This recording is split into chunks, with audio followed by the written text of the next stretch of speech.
Good morning, everyone. This is totally Sassy T from the 803. How are you guys doing? I am doing good. It's early in the morning, but I wanted to go ahead and get my review out of Love and Marriage, Huntsville, episode 15, season 6, Kiawaaaat. Okay, y'all, before we get started, remember all things on this channel. It is alleged, in my opinion. It is for learning. It is for teaching. It is for entertainment purposes only. Okay. Okay.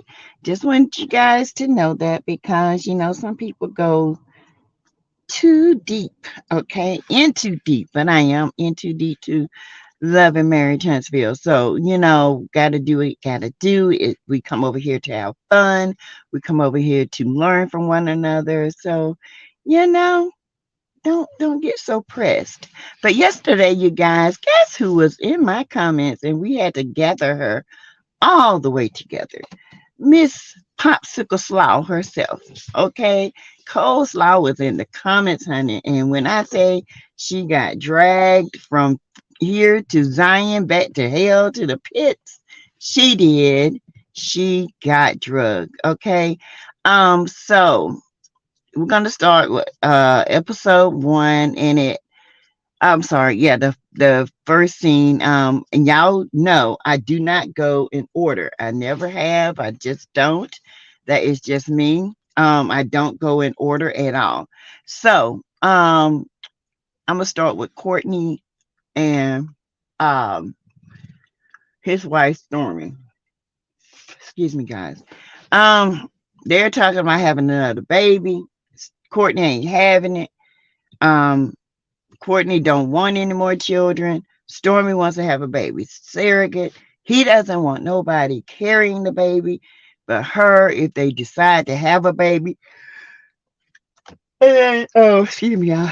He don't want any more kids. He just wants Chess, and that is it. I mean, I feel like Courtney doesn't want more kids because one of the hard times Stormy had when she was carrying Chess, and two because of his childhood traumas with his father. Okay, and I believe that's one reason why um he doesn't want any more children. Um, Maybe it's because they have some rocky relationship too. I mean, in my opinion, he doesn't feel like it might last, and he doesn't want to be have his son be without his father like he was. So I don't know. It's strange that a man doesn't want any more kids by his wife, but at the same time, he's dealing with a lot of trauma. So and then it goes to Stormy pulling up in a white, I don't know what it was. Was it a Cadillac or Maybach? It wasn't no Maybach, I'll tell you that. I don't know what kind of car that was, but she pulled up in it, taking up all the parking lot, jumping out in white, trying to be a boss when Mel just pulled up in her G Wagon and her jogging pants, like let's eat, let's talk, and let's go. Okay. And Stormy is, baby, stop projecting, stop reflecting, stop it, Stormy. Talking about passive aggressiveness. That is you and your mama all day long. Mel has talked to you several times about why she has pulled back from the show. You are no exception to the rule. Okay. Mel has been doing this from day one. You're not any exception. I don't understand why you think you're in the echelon of friends and you're not. Um, Technically, like Mel said, she never thought that you would treat her the way that you treated her, and to let your mom talk junk about her, and she never even knew her mom felt that way. It was a shocker. Okay. It was a shocker. And I understand what Mel is saying. Then, Stormy comes out and says, I think with Mel, she wants to bypass and, passively, aggressively, you know, take this on when Stormy, ain't nobody trying to revisit this mess again. Your mama said what she said. She meant what she said. You sat there like a dunce on a hat and you didn't say anything. You didn't let her know about the friendship. You didn't let her know, Mom, it's not okay. You agreed with it and you tried to intervene with it. Just like you tried to stop Mel from talking, but Mel reeled you back around and like, nope, this is what we're talking about. Okay. I told you guys, in my opinion, they are trying to make it look like it's hard to work with Mel. Okay. It's the same game, different players. The game don't change, the players change. Okay. So this is just a different player. And the game is still the same. All right. So they're trying to make it look like I'm trying to talk to you, Mel. I'm trying to resolve this issue. What is the issue? Your mama was the issue, number one. Mel didn't have an issue. She didn't even know it was an issue. Okay. Until your mama made it an issue. I don't understand what these people don't understand. Well, I don't know. It must be the Alabama heat done shriveled their brain, or they don't have a comprehension base level. I don't know, but something is not right in the water in Huntsville. Okay, dang. I mean, I don't understand how this girl don't hear. Stormy like to talk, but she don't like to listen. And if she don't, if you don't hear or agree to what she likes, then she wants to kind of brush you off and start the crying game. But that crying game and all that stuff, it don't even work with Courtney. It damn sure don't work with me. It darn sure don't work with Mel. It might work with your mom, but other than that, nobody care about you crying. Okay. Um. So that was pretty much it. She's calling Mel passive aggressive. Sorry, I had to take a sip of my coffee. She's calling Mel passive aggressive. She's calling Mel saying that Mel doesn't want to resolve issues and she feels like, she needs to talk to Mel head on so they'll be in a better space. But what you don't realize is y'all are in a better space because Mel left it there at the tea party. Okay. There's nothing else to talk about. Your mother made it clear. Moving on, child. Oh my God.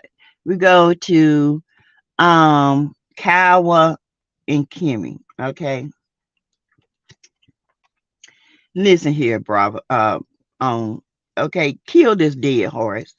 Stop trying to revisit this. Okay. People are gonna have their opinion about Kimmy. And like Kiawaaaat said, and there ain't nothing she can do or change that.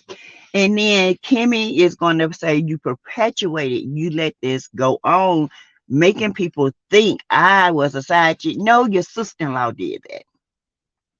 Your sister-in-law and the one that you call missing his family, Mrs. Martella Hota. Okay? They did that. It had nothing to do with Kiawaaaat. Kiawaaaat didn't put that out there. Your sister-in-law and Martella put that out there.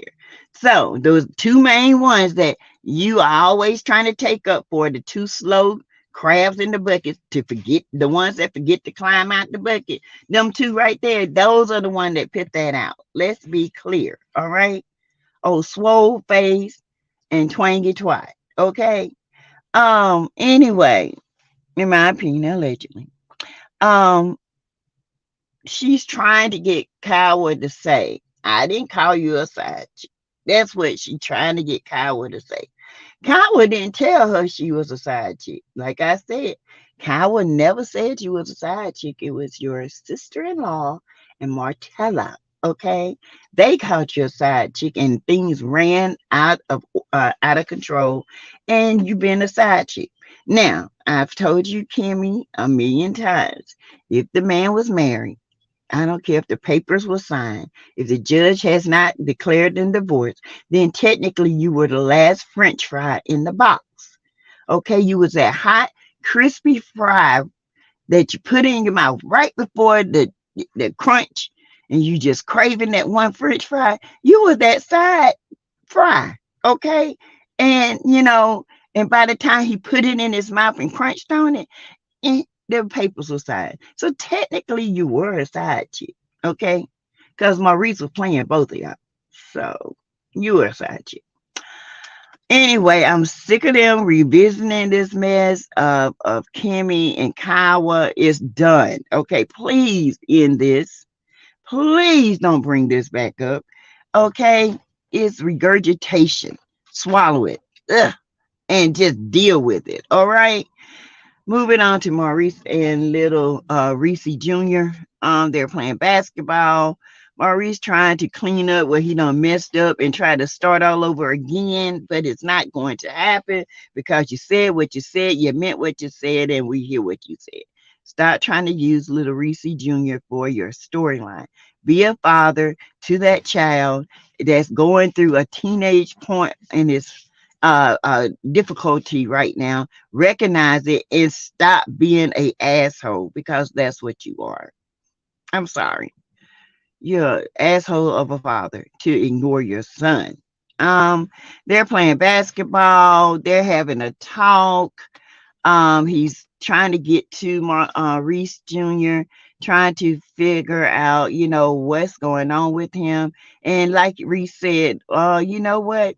When you keep talking and talking and talking, it becomes redundant. And I kind of shut down and I don't really care what you say anymore. And that's a typical teenager. I mean, that's how it is. You can beat that horse till it turn blue. They gonna turn that other ear and be like, okay, yeah, whatever, whatever, whatever. And Reese is telling him, Big Reese, Big Butter Biscuit, is telling him, look, I just want you to be the best you can be. I see so much potential. Yeah, I think Kimmy saw potential in you too, but that potential is still sitting down in your big belly, okay? All right. But you see potential in your son. You want your son to be the best he can be. And he sees it. Yeah, we all see it, but until they come into their own to see it, is they ain't gonna try. Okay. But as we progress to help them, they will eventually come around to see their potential. But right now, all the beating and the taking the phones and all this, he's just doing teenage typical things. This is a new part in your life. Your son is no longer a middle schooler. He's a teenager. Hormones are everywhere. Okay, hormones are everywhere. He's depressed one day. He's happy the next. Um, Even when not Monster, I refuse to call him that name. Reese Jr. said, even when he tries, nobody recognizes it. That's how he feels. Reese, you need to recognize your son's feelings, acknowledge them, and remember he is a teenager, not a man. Like Carlos King said, he is not a man. He is not 18. He don't have a job. He's still in school, and it's weird to me that Carlos King would call Reese Jr. a man. Okay, it lets me know from his weird, effed up eye and perception of people that he think this little boy is a man. Hide your kid. Hide your kid. Something ain't right with that. Okay? Ew, that's weird. What's wrong with you, Carlos? You got some fetishes or something? Allegedly, in my opinion, that's where it's coming off to me.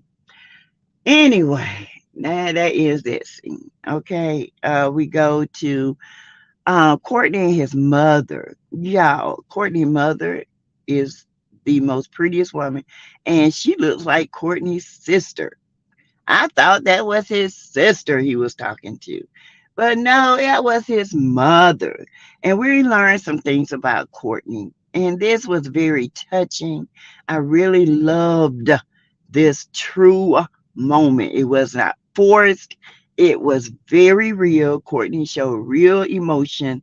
It was nothing forced like Betty Kruger and Miss Lisa. Okay. Cause Betty Kruger and Miss Lisa didn't know, but Betty Kruger knew that this was a staged scene. Okay, this right here was not. And she was talking about, Stormy wanting another baby and that, he should be open to it. because he has to acknowledge her feelings, and it all stems from his father, who has passed away, who was not really present in his life at the time. And he was saying other people's fathers was there watching them play basketball, and he just choked up, and he said mine was not. And that's why he's having a hard time wanting more children. He wants to be the best father he can be, but not to a bunch of children. I get where he's coming from. Childhood trauma is a he needs therapy to overcome this. Him and Stormy needs therapy together, because she needs therapy to get out of her I don't know what kind of world she lives in, but cuckoo and the dodo bird world. She needs to get out of it, okay? And she needs to understand why her husband is the way he is. I commend Courtney's mother. She's very well spoken, very eloquent. I mean, you can tell she's a good woman who worked hard to raise her children, okay? And for that, I can connect. See, this thing is about connecting an audience. And when you can connect the audience to truth and realness, your show will be number one. But all this fakery that you got going on, the lies, don't nobody connect to lies but liars, okay? And most people that like that kind of lying mess, that's who they are as a person.